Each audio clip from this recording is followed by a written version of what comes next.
Dearly beloved, we are gathered here today to take an honest look at death.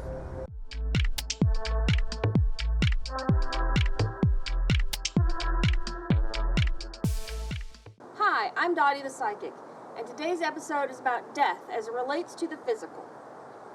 Let's get some housekeeping out of the way before we even start. I'm not a lawyer or a mortician. I can't give you any legal advice. If this video inspires you to come up with some ideas or take control of your future corpse, then by all means do your own research and check out the links below. All of them. I did. Every now and again, somebody will come up and be rude about me calling myself a psychic, and they'll demand a reading right there on the spot. And I always tell them, you're going to die. It's a safe bet, because we're all going to die. And it usually shuts them up. Death. It's something we must all face someday. So let's talk about it. This is a psychic channel, so I do plan on doing a video about the spiritual aspects of death. However, I think we really need to address the real world aspects of death.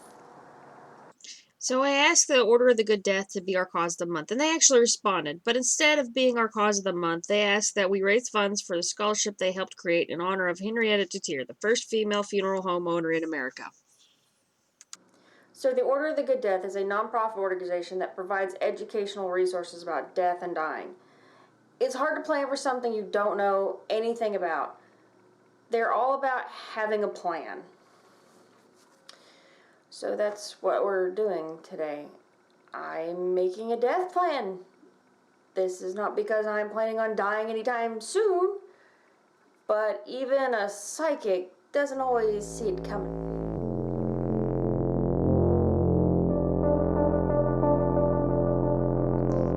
Step 1. Let your family know what you're doing. If you've been watching my channel for any length of time, then you're aware of my mental health issues, which is part of why I went ahead and told my family what I was doing, so that when I send them an alarming text asking them to watch my dog if I die, they know what's going on. It's called courtesy. Also, it's just a good idea to let the people who are going to be trying to carry out your wishes know what they are. Especially if you're going for something a little non-standard, like tattoo preservation or body donation. You should definitely let those who are in the will know, even if you have, shall we say, a limited amount of property. And you should definitely choose an executor. Because if you want to do something like leave an ass kicking to everybody who brings a live plant to my funeral, I mean, really, people, it either dies the first week or it never dies. That's what you need. That's what your loved ones need. A sense of failure with their grief, or a reminder that just won't go away and you have to keep it watered or it just looks terrible. It never really dies. Let's just back it up a little bit. Most people kind of know what a will is. It's that paper that says what you want to do with your things and your stuff. Well, an executor is somebody who's going to make sure that those things happen with your stuff. If you don't have an executor, your things and stuff may get caught up in the court system. Since we're on the subject of paperwork anyway, this is a good time to just go ahead and look into your advance directive and assigning a medical power of attorney. They're kind of like a will and an executor, except for you while you're still alive, but unable to make your own decisions. They only kick in if you're incapacitated. You can change any of this paperwork anytime, but really, your executor is going to be dealing with your dead stuff, but for your medical power of attorney, you're going to want somebody who's going to be willing to pull the plug when you want them to.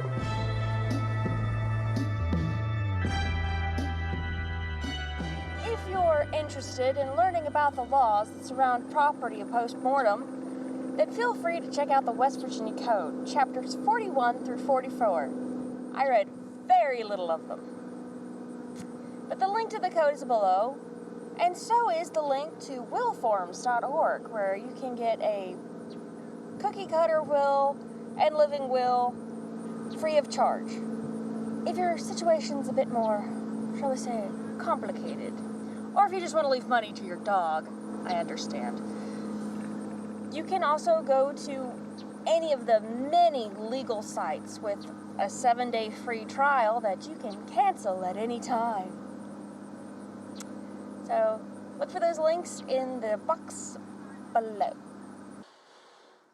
You know, if you do any money type stuff online, you may want to have your updated passwords where your people can find them. Just saying. You should also check out Facebook's memorialization feature. It's under generalized settings. Apparently, you can assign somebody to take over your Facebook. You can have my Instagram over my cold dead body. That's kind of the point. Never mind, you can have it. Just keep going. I'm gonna see my way out. Speaking of cold dead bodies, what are we doing with this thing? You know, when I was a kid, I remember my dad used to take me to gun shows, and they were kind of cool, but we went up to this one booth this one time, and there's this very obvious skull sitting on top of this guy's booth. And it had velvet lining and this ornate rim around it, and I could still see it in my mind today. And I asked him about it, and he said that it was a Buddhist offering bowl, and the Buddhists believed that there was nothing left of them in the body once they died, so they didn't mind using the body to make stuff out of. And I thought that was super cool. It opened up the idea that the body could be a pile of arts and crafts material. So we're gonna take the skull and we're gonna dip it into a food-grade polyurethane. Then we're going to cut the top off. We will invert the C-spine to make a handle and affix it. Then we will use a hinge to attach the top of the skull back onto the top. Fix the mandible so the whole thing lays flat, and then you use the coccyx, which is the base of your spine, to make a little tab.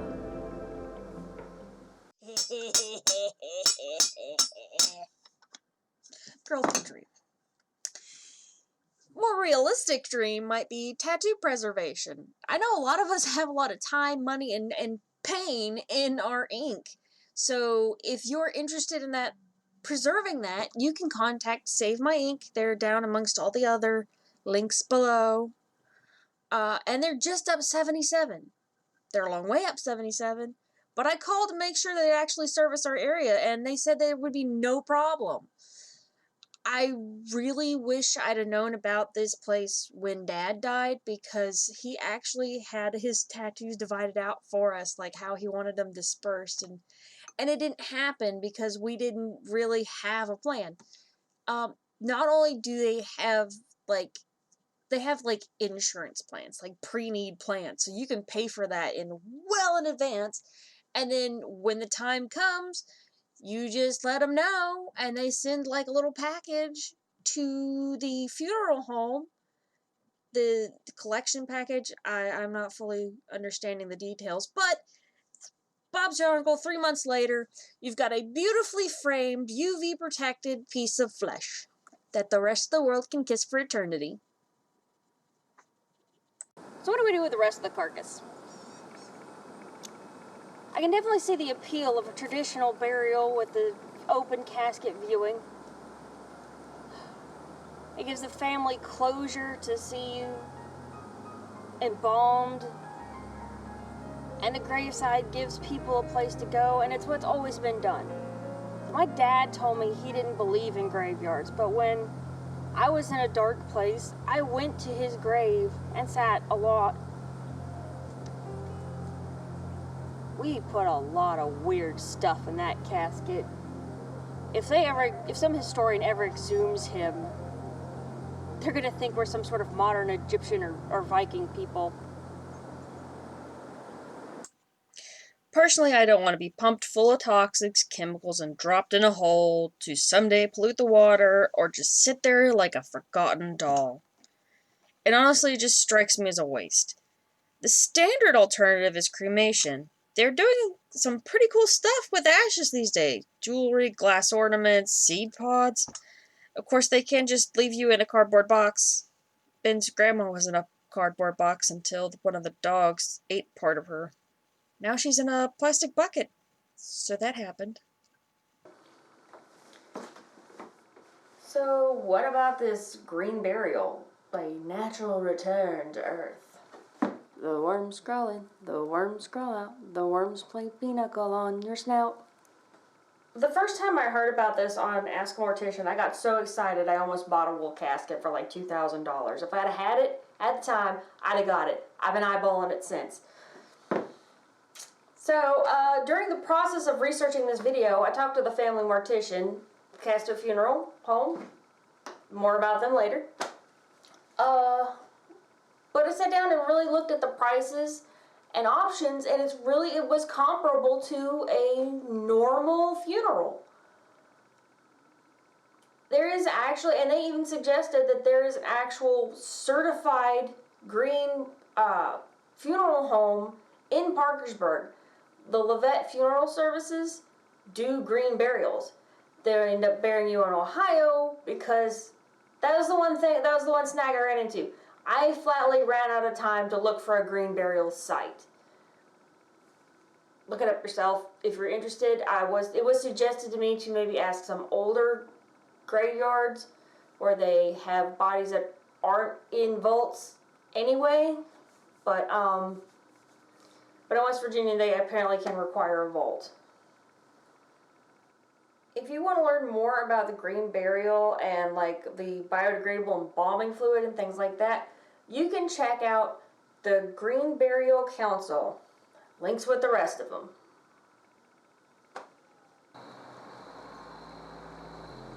Hey buddy, I hear you're looking for a cheaper option. I might have something for you. In fact, it's free. We could register you as a human gift. Just think of it this way. You'd be helping out science and preventing body snatching. So this is actually my plan. The site I have listed below is for Marshall, but it goes through the West Virginia Anatomy Board. So even you WVU fans can use it. Sorry, Mom. If you decide this is an option for you, if this is something you're interested in, make sure you read the pamphlet because they say some important stuff in there. For example, they can reject your body for any reason, including organ donation. I'm still registering as an organ donor and as a body donor because the standard for organ donation is higher than the standard for body donation. But I'm also working on saving up for a backup plan. And I might still get that wool casket. If they accept your body, they can have it for up to 10 years. And then they cremate it and make a best effort to try and get it to the loved one of your choice. And then they can do whatever cool thing they want to do with their ashes, like put them in glass or leave them out for the dog to eat.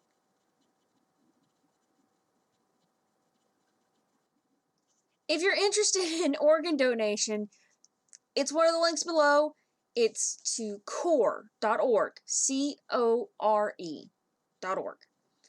So we're standing here at the crossroads, and it kind of reminds me that we do have some options still, like body farms or cadaver displays. Apparently they're actually pretty picky, so you definitely, if you're interested in those plans, need to have a backup plan in case they reject your body. But I remember going to one of the cadaver displays in LPN school and seeing a man on a horse.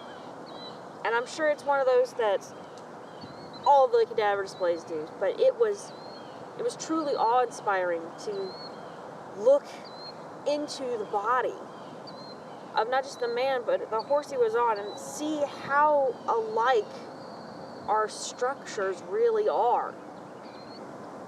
I just thought it was so beautiful. So I'm definitely keeping that option on the table. I need to do a little bit more research. I don't have any of the forms or anything in the links below because it was kind of hard to find a place to donate your body to do the cadaver displays. However, the closest body farm to us is only in Kentucky. So there's a chance for you to do your own research. Right after you like and subscribe, of course. If you're interested in learning more about how a funeral home is meant to conduct business, Chapter 30, Article 6 is all about that. And that's in the West Virginia Code. Also, since you're on West Virginia Code anyway, you can look up Chapter 16, Article 5, which is vital statistics. It's down with all the other links that have been generated by 2 weeks of hard research. It's down there, I swear. Death is kind of a big deal. Speaking of research, I want to say a special thank you to Casto Funeral Home in Evans.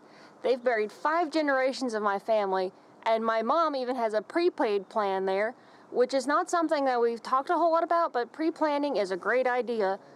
Check it out. For some odd reason, a rural professional funeral home didn't want to be filmed with all of this. Can't imagine why. But they did to try to accommodate some requests that they'd never heard of before. They actually, their research, I've used a lot of their research in this video. So I definitely want to say a special thank you and take the opportunity to mention that you can pre-plan for pre-need. Yeah, pre-need plan. I don't remember. It's pre-plan. Pay in advance. Yeah.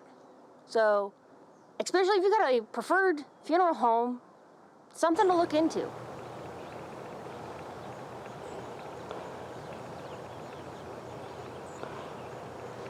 So, here it is, folks. My plan. It's not fully filled out yet because there are some things that I still need to figure out, and because the will and the body donation forms both require 2 witnesses. But I got something started here, and I think I'm going to start trying to put away about $15 a paycheck. Might make a down payment on that wool casket. And I'm going to try and review it every time I inspect my car, which in theory is about once a year. It's been a weird year. So my dad told me that mourning was for the living. And I've really been reflecting on that. Part of the reason I want to be a part of the death positive movement is because, well, it sounds cool, doesn't it? It's got a cool name. But also because it's for the ones that love us. If I can make that mourning just a little easier, take care of the complications before they arise, as it were, when the time comes, all that, then it's kind of one last chance to say I love you. That's why I'm working on a will, even though I really don't have a lot to worry about yet. I'm hoping to change that. And when I do, I'm going to change my will. I'm going to try and update it every time I get my car inspected, because they say you should do it about once a year. I can just kind of lump it together. Get the car inspected, update my will.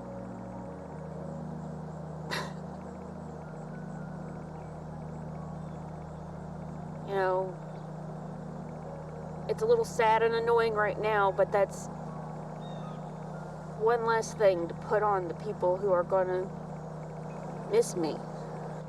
And that is very life-confirming.